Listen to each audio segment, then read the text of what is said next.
Can I come to the UK as an international student and pay off the balance of my tuition by working in the UK?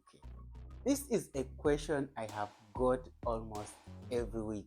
But to answer this question, we are going to look at the numbers, and we can all agree that numbers don't lie. And the reason I get this question is that most of you probably know that I came to the UK initially as a student, and then I switched to a skilled worker visa. Of course, the process is not as straightforward as I have put it, as you are well aware that students are no longer allowed to switch to skilled worker visa. But that is a question for another day. Today, we want to conclusively answer the question, is it possible for an international student to come to the UK after paying the initial deposit for getting the CAS and then complete the balance by working in the UK? And if you are thinking of coming to the UK, maybe in the spring term or in the summer intake, you better get a pen and paper and put down these numbers and see for yourself whether or not it's possible for you to come to the UK after paying, say, half of your tuition, and then you complete the rest by working and earning that money here in the UK. So right with me here are the numbers that I did. I did all the math for you, and I want to answer this question basing on these numbers. So to start off, when you are an international student, or any student for that matter, you are most likely to get a job that pays you minimum wage. If you're lucky, you may get a job that pays more, but mostly you will get one that pays you minimum wage. I think we can agree on that. So that is one fact we put aside. The other fact is that international fees, or fees for international students doing a master's in the UK, because most of you guys coming to the UK to study, you come to study masters. The fees or the tuition ranges from about £8,000 to about £30,000. But for the sake of argument, we are going to say your tuition fees is 10,000. So that is close to the very minimum that you could pay in the UK. If you have a pen and paper, you note that aside as well. So obviously, in order to get your student visa, you have to prove to Home Office that you are able to complete this tuition, that you are also able to take care of yourself while in the UK. That is in terms of everything that you're going to need: accommodation, groceries, and so forth. But we all know that circumstances do change. I know that for a fact because even my own circumstances changed. So for that matter, we always think that if my circumstances change, it could be possible for me to pay off the balance of my tuition by working in the UK. So we are going to say your tuition is 10,000, and probably, let's be generous and say you paid half of that money, which is £5,000. So you are hoping to raise £5,000 when you come to the UK and you get a job and you start working, right? So that is the figure we are going to base on. One thing that you need to bear in mind is that you actually don't have a full year to raise this balance of the tuition. In most cases, after the first term, because a master's has 2 terms. So after the first term, before the beginning of the second term, you'll be expected to clear your tuition balance. Let's assume that the whole process is 12 months, which actually is not, because the last 2 months mostly have to do with your thesis or your dissertation, as you would like to do it. That is your research, completing, presenting, and all things like that. So you might not have a lot of time around that time. But to make up for that, we can also consider the fact that during off term, you may be able to work full time. So let's just assume you have 12 months, right? So assuming you have come to the UK and on your very first week, you got a job. Again, this is extremely unlikely. But if you are the luckiest of the luckiest, then we'll say you got a job on your very first week in the UK. So as an international student, you can only work 20 hours during term time. So the minimum wage that I mentioned earlier is £12.2 currently, as of the time of making this video. So that puts our weekly figure at 244 pounds.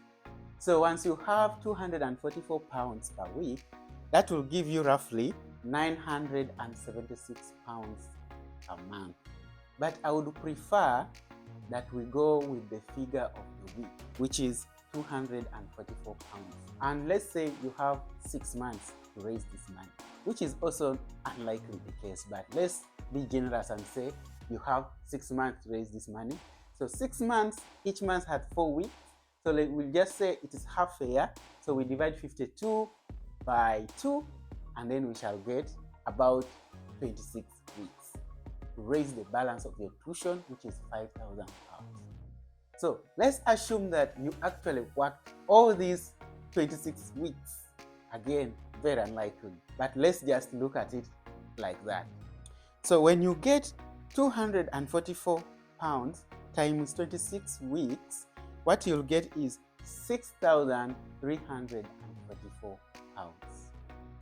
That is the total amount you will earn in those 26 weeks. Now, let's move to living expenses.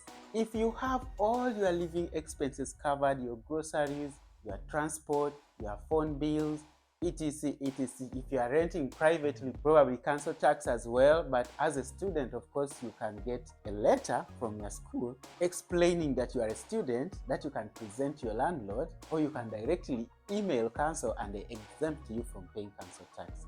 That's also a possibility. So for this, I am going to consider that you're not paying council tax, you are not paying internet bills, you're just paying for your phone bills only. And my research tells me that the cheapest phone bill that you can pay in the UK is £5 per month.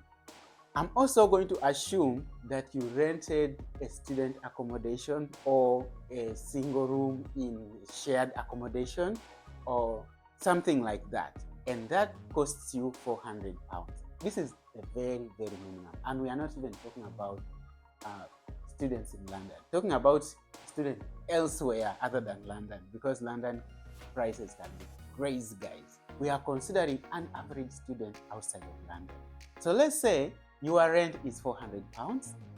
Okay, let's say that you are traveling mostly by bus, and maybe you are paying a monthly bus ticket. Let's just assume you are taking a bus of £80.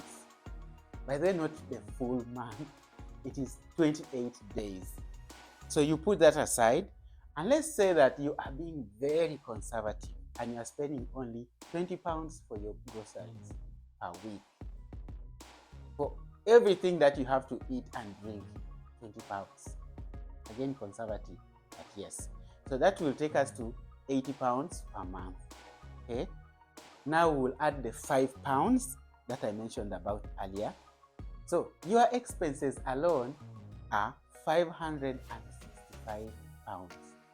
Now we will get the amount that you earned in the month, which is £976, and then you remove £565. So you're going to remain with £411. Now, my argument is that even if you were given a full year to raise the balance of your tuition, this would only take you to about £4,000 for all that time. Or let's just say 4,800 for argument's sake. Still is less than £5,000. Not to mention that they actually expect you to pay off this tuition at the start of the second term of your master's program. You should have all this balance. And this is the main cause of stress for students in the UK. We come here thinking, well, I'm going to get a job, then I'll pay off my tuition and things like that. Those who have asked me, I have told them, do not even try. But you might be asking, how did other students manage? And by the way, if you are one of those students who believe that it is actually possible to come to the UK and pay off your tuition, please let us know under the comment section how you did it. But what I know before, that is before April 2024, students were allowed to come with dependents. Now, if you came with your dependent, with your spouse, for example, then it would mean that you are 20 hours, you will be working take care of bills. That is also if you guys actually rented a single room in a shared apartment. Because obviously when you're a couple, you wouldn't go into student accommodation. So you would have to rent a room somewhere which is in shared accommodation, which is allowed. And then your 20 hours would be primarily to take care of the bills. And then the spouse would be allowed to work full time. In other words, for them, they would work up to 40 hours a week. And that would significantly increase the income. In this way, students were actually able to pay off their tuition balances. But now, you can no longer, and not just now, that is from April 2024, you cannot bring dependents unless you have enrolled for a PhD.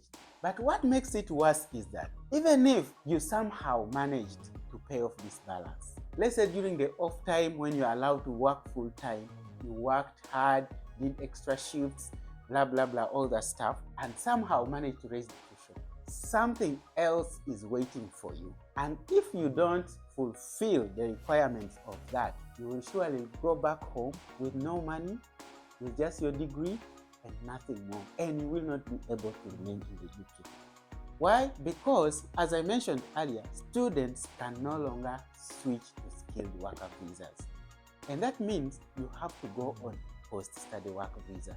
And guys, this visa is extremely expensive. Let me just run you a few figures so you can see. In order to apply for this visa for 2 years, you'll have to pay an application fee of £880.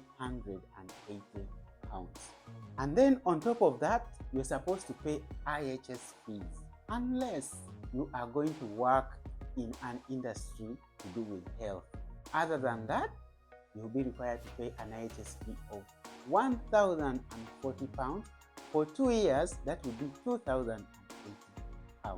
So if you asked me, is it possible for you as an international student to come to the UK and plan to pay off the balance of your tuition by working in the UK? Is it possible? If it's a question of possibility, yes, it may be possible. But do I recommend it? Absolutely not. Because even if you manage to do that, you will be extremely stressed, you will be broken, you will be tired, and trust me, you are not going to enjoy your being in the UK. And remember, the moment you are in the UK, all of your relatives are calling you, telling you your favorite auntie has swallowed a razor blade. Yes, guys, and needs an urgent surgical procedure. And they are saying, oh, our daughter, our son is in the UK. Send us some money. And at that moment, you are freezing in the cold. You can't even have money to buy proper warm clothing because you are thinking about, I have to clear this tuition. And remember, what is sold online about being an international student is not exactly what it is. So, my own position is that, guys, if you're coming to the UK as an international student, please make sure that you have the full tuition. At least at the bare minimum, have the full tuition. Then you can gamble around with your own living expenses. At least you can run around and earn some money. For that, I can be sure that you will find a way. But please, if you want to go back home with no degree and no money and with embarrassment, plan to pay your tuition by working in the UK. That's my own position. If you disagree, let me know under the comment section why you disagree. But if you agree, make sure that you give this video a thumbs up. And please, if you have people who are planning to do exactly this, what I'm talking about, please share this video with them. They need this information. They need the numbers. And then they can make an informed decision. Because I know when people think about coming to the UK, they get emotional, they get excited. Yeah, we are going to the UK and we shall, it's a land of opportunity. Yes, it is. But this does not replace your own proper planning. Make sure you plan each and every step of your being here. Otherwise, guys, I won't promise you that you'll be happy. You would rather do your master's in your home country and come for a PhD or come for work or something like that. But don't plan to come to work to pay off your tuition. It may not work. That's my own stand. You are free to disagree or you are free to agree as well. If you disagree, let me know. If you agree as well, let us know why you agree and under the comment section, because I'm sure some people will be scrolling to see the comments to see whether what I'm saying actually holds any water or not. And your comment might be the only thing they need to make a proper decision, whether you agree or disagree. Either way, I don't mind, as long as the person makes an informed decision. Thank you for watching. See you in the next one.